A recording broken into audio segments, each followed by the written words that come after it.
उदित चंद जी। राधे राधे महाराज जी, आपके चरणों में मेरा कोटि कोटि प्रणाम। महाराज जी, मैं साइंस का विद्यार्थी हूँ। मैं एक एग्जाम की तैयारी कर रहा हूँ। मेरी समस्या है कि मैं पूरी मेहनत से परीक्षा की तैयारी कर रहा हूँ, क्लास में हर प्रश्न का उत्तर भी देता हूँ, किंतु कोई भी परीक्षा के समय मैं घबरा जाता हूँ, प्रश्न का उत्तर भी गलत कर देता हूँ, जिससे मेरे नंबर अच्छे नहीं आते। ऐसे में परीक्षा के समय कैसे धैर्य रखूं? नाम जप करो, धैर्य आ जाए। 5 वर्ष का प्रहलाद बालक है और हिरण्यकश्यप से दैत्यराज कह के बात करता है, और आग में जलाया जाता है, विष पिलाया जाता है, सर्पों से कटवाया जाता है, हाथियों से रौंदाया जाता है, समुद्र में पत्थर बांध के डुबाया जाता है, पहाड़ से दबाया जाता है, बिल्कुल भयभीत नहीं होता, सिंह की तरह रहता है। क्यों? हरि नाम चल रहा है। मीरा जी को कितना सताया जा रहा है, बिल्कुल घबराती नहीं, क्योंकि नाम चल रहा है। तो इसलिए नाम जप करो और ब्रह्मचर्य का पालन करो। ब्रह्मचर्य में एक जोश होता है, एक उन्माद होता है, एक जिद्दी स्वभाव होता है। हारने का स्वभाव ही नहीं होता ब्रह्मचारी का। जहां हारने का स्वभाव होता है वहीं वो विजय प्राप्त करता है। जैसे ठंडी में, बहुत प्रारंभ में ठंडी लगती तो गंगा जी में जा खड़े हो जाते हैं, अब मंत्र जप करते हैं। धीरे धीरे शरीर को ऐसा अभ्यास हो गया, ठंड हवा अभ्यास योग युक्त है ना। डरो किस बात से, किस बात से घबराहट? जब हमारी वीर शक्ति क्षीण हो जाती है, स्मृति कमजोर होने लगती, तो घबराहट पैदा होने लगती। हमें अपने ऊपर विश्वास नहीं होता, तभी तो घबराहट पैदा होती। नहीं नहीं, नाम जप करो, थोड़ा व्यायाम करते हो, दंड बैठक मारते हो, हाँ, ब्रह्मचर्य से रहो और सात्विक भोजन करो और नाम जप करो। एकदम हाजिर जवाब, एकदम सिंहवत रहो।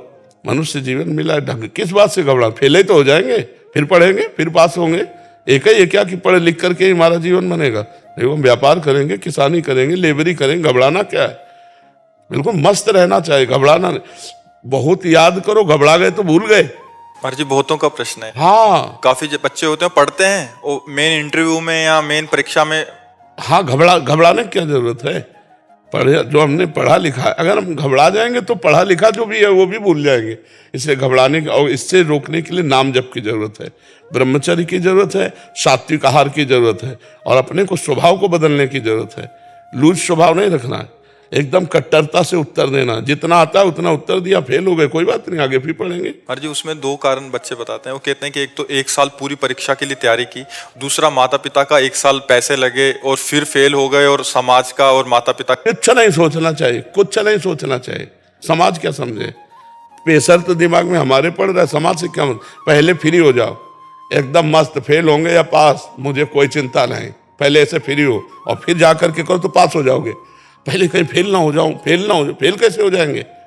हमने पढ़ाई पढ़ी तो दंड बैठक मारो, सात्विक भोजन करो, ब्रह्मचर्य का पालन करो, नाम जप करो, सब कुछ ठीक हो जाएगा। बिल्कुल घबराहट खत्म हो जाएगी। महाराज जी, ऐसे में आगे चल के फिर वो गलत भावना आ जाती है। हाँ, अब जैसे माता पिता डांट रहे हैं और मित्रजन उपहास कर रहे हैं, और उसका डरपोक स्वभाव, तो लगता है अब सब कर लो, यही ठीक है।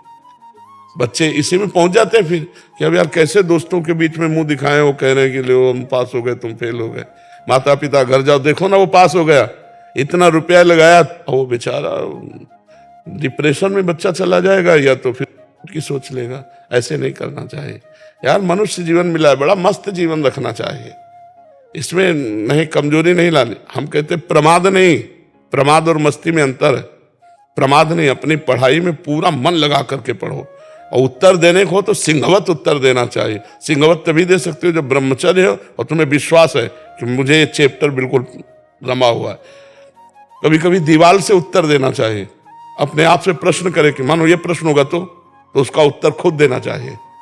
दीवार को मान ले टीचर और उसका उत्तर दे, अभ्यास पुष्ट कर रखे ना। एक आर्मी में जाने वाला आदमी इतने किलोमीटर दौड़ना, इतनी छलांग मारना, इतना करना करता है ना रोज, तो हम अपने स्कूल के विषय को जानते हैं कि इसी विषय पर प्रश्न होगा।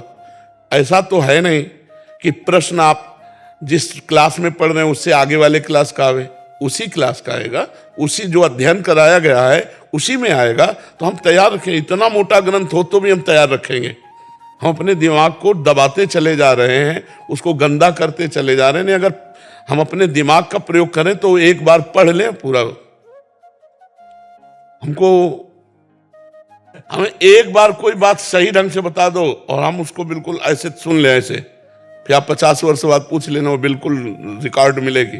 बहुत बड़ा पावर है, पर वो हमारा पावर छीन हो जाता है जब हम गंदे आचरण करने लगते हैं, गंदा भोजन करने लगते हैं, गंदे व्यवहार में चले जाते हैं, तो हमारी स्मृति छीन हो जाती है। स्मृति जागृत हो जाए तो कई जन्मों की स्मृति जागृत हो जाती है।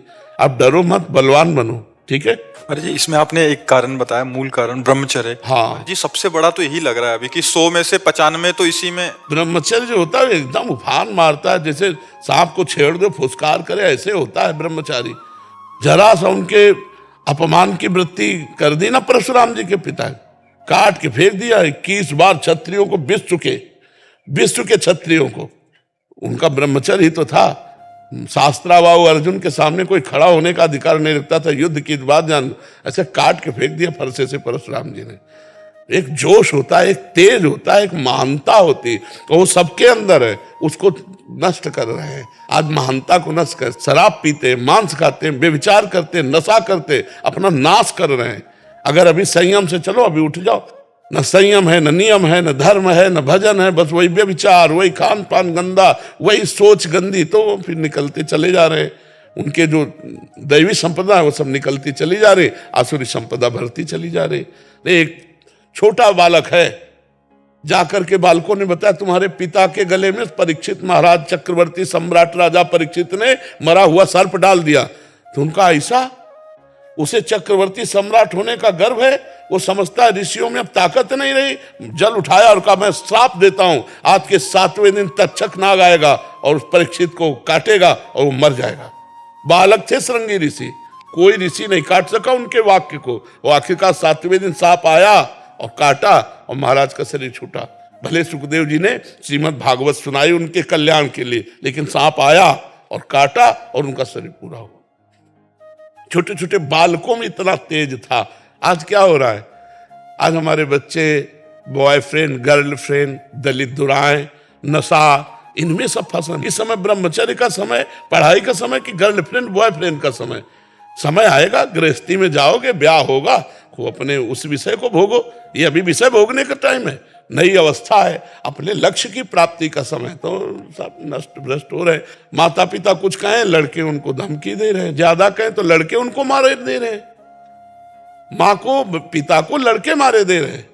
आज शासन खत्म हो रहा है, इसीलिए सब न अपने ऊपर शासन है, न माता पिता का शासन मान रहे हैं, न शास्त्रों का शासन मान रहे हैं, तो मनमानी आचरण करके भ्रष्ट होते चले। वो धमकी दे रहे हैं माता पिता को, बेचारे प्यार में चुपचाप दबे रहे हैं, और इतने दबे हैं, कोई डंडा मार रहा है, कोई घर के बाहर निकाल रहा है। ये है आज की पढ़ाई का फल नए नए बच्चों के, जहाँ विद्या विनयम ददाति। माँ को भगवान के समान मानना चाहिए, पिता को भगवान के समान मानना चाहिए, विनय युक्त व्यवहार करना चाहिए, नशा प्रपंच से दूर रहना चाहिए, दूसरे की माताओं बहनों को पवित्र भाव से देखना। ये ज्ञान है। तो अज्ञान की धूम मच रही है।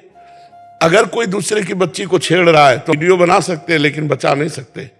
आज का समय ऐसा है, प्राण चाहे निकल जाए, कूद पड़ना चाहे। भेड़िए की तरह तुम्हारा स्वभाव हो गया है। जहां माता मैंने देखी, सोने की जंजीर देखी, खींच लिया, वो गिर पड़ी, वो ऐसे उपद्रव किए।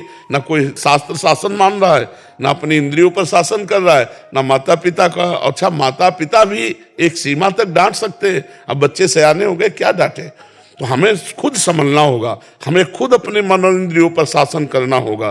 तो आप लोग जैसे नए बच्चे हो, अच्छे आचरण वाले बनो। डरने की जरूरत नहीं है, गंदे कामों से डरो, बुरे आचरणों से डरो, अच्छे आचरण वाले बनो। मर्जी एक और बात आपके संज्ञान में, मर्जी 10वीं 12वीं तक तो बच्चे माता पिता के शासन में रहते हैं, घर में रहते हैं। उसके बाद किसी कंपटीशन की तैयारी के लिए या इंजीनियरिंग या किसी भी आगे ग्रेजुएशन के लिए बाहर चले जाते हैं। वहां जाके उनका जो कुसंग होता है महाराज जी, ज्यादातर वहां सिगरेट पीना सीख जाते हैं, वहां नशा करना सीख जाते हैं। वहां ऐसे बच्चों का संग होता है कि वो बिगड़ते बिगड़ते गर्लफ्रेंड बॉयफ्रेंड और ऐसे वातावरण में चले जाते हैं, फिर उनका पतन महाराज जी हो जाता है।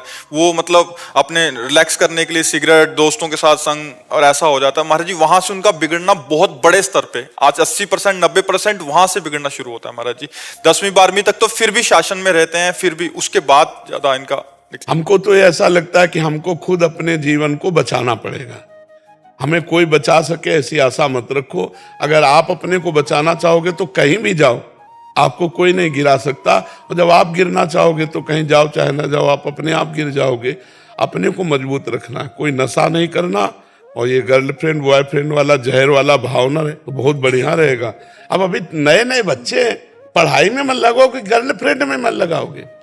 अरे जब दुल्हन आ जाए तो खूब मन लगाओ, नौकरी करो, और दुल्हन लड़का बच्चा हो, गृहस्थी में तो सब है ही है, तो थोड़ा 20-25 तक तो थोड़ा अच्छे बन जाओ, इसके बाद गृहस्थी में चले जाना, क्या परेशानी।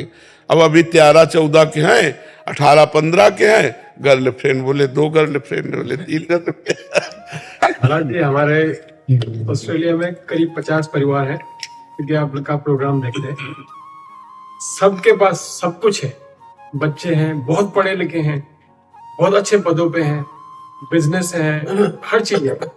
लेकिन पिछले 2 साल से जो उनके जीवन में परिवर्तन आया, जी जी सत्संग और एकांतिक देव, जी जी सब जो है मतलब सबका मन करता है कि आए, जी जी। लेकिन सब लोग इतने बिजी हैं अपने काम पे, जी। उन सब ने मेरे को बोला था कि आपको हाँ नहीं, बहुत सुंदर, सब मंगलमय, भगवान की सबके ऊपर कृपा है, सब अच्छे आचरण वाले बने हो, भगवान का नाम जप करे, सकल भूमि गोपाल की है, सब भगवान की ही है, चाहे जिस राष्ट्र में रहते हो अच्छे से रहो, भगवान का भजन करो, अपने धर्म को पहचानो, अपने धर्म की निष्ठा में रहो, कहीं भी रहो, तुम्हारा मंगल ही होगा।